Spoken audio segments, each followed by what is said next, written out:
السلام علیکم ورحمۃ اللہ وبرکاتہ۔ محترم عزیز سامعین حضرات، رزق اللہ رب العالمین کی بہت بڑی نعمت ہے۔ موجودہ صورتحال اگر آپ دیکھ لیں، ہر انسان رزق کی وجہ سے بہت پریشان ہے۔ غریب طبقہ ہے، امیر طبقہ ہے، جو بھی طبقہ آپ کو نظر آئے گا وہ رزق کی وجہ سے یقیناً پریشان ہے۔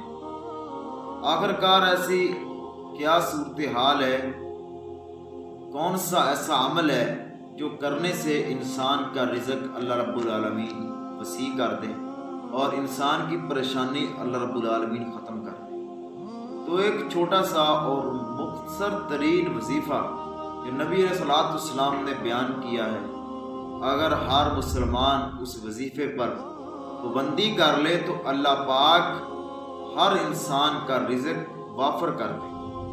وہ وظیفہ کون سا ہے؟ جب آپ فجر کی نماز ادا کرتے، سب سے پہلے آپ فجر کی نماز جماعت کے ساتھ ادا کریں۔ فجر کی نماز جماعت کے ساتھ ادا کرنے کے بعد آپ معمول کے مطابق ناگا نہیں کرنا، ہر روز 100 دفعہ سبحان اللہ و بحمدہ پڑھیں، سبحان اللہ و بحمدہ۔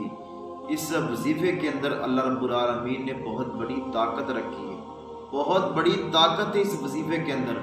جو انسان یہ وظیفہ لگاتار پڑھتا ہے، مسلسل پڑھتا ہے، اللہ پاک اس انسان کا رزق اس کو ایسی جگہ سے عطا کرتے ہیں کہ اس کا وہم و گمان بھی نہیں ہوتا کہ اللہ پاک نے مجھے یہ رزق کہاں سے عطا کیا۔ تو سامعین کرام تک ہمارا یہ پیغام ہے، آپ سبحان اللہ و بحمدہ ہر روز صبح فجر کی نماز کے بعد 100 دفعہ پڑھیں، مغرب کی نماز کے بعد آپ 100 دفعہ پڑھیں۔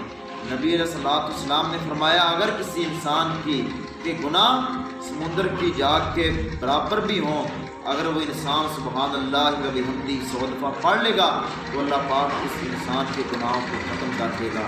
تو اگر کوئی بھائی رزق کی وجہ سے پریشان ہے، مزدور طبقہ ہے، جس شعبے کے ساتھ آپ کا تعلق ہے، آپ لازمی طور پر سبحان اللہ و بحمدہ کثرت کے ساتھ پڑھیں، اپنے عزیز و اقارب کو یہ بات بتائیں، انشاءاللہ اللہ پاک آپ کے رزق کی پریشانی دور کر دے گا۔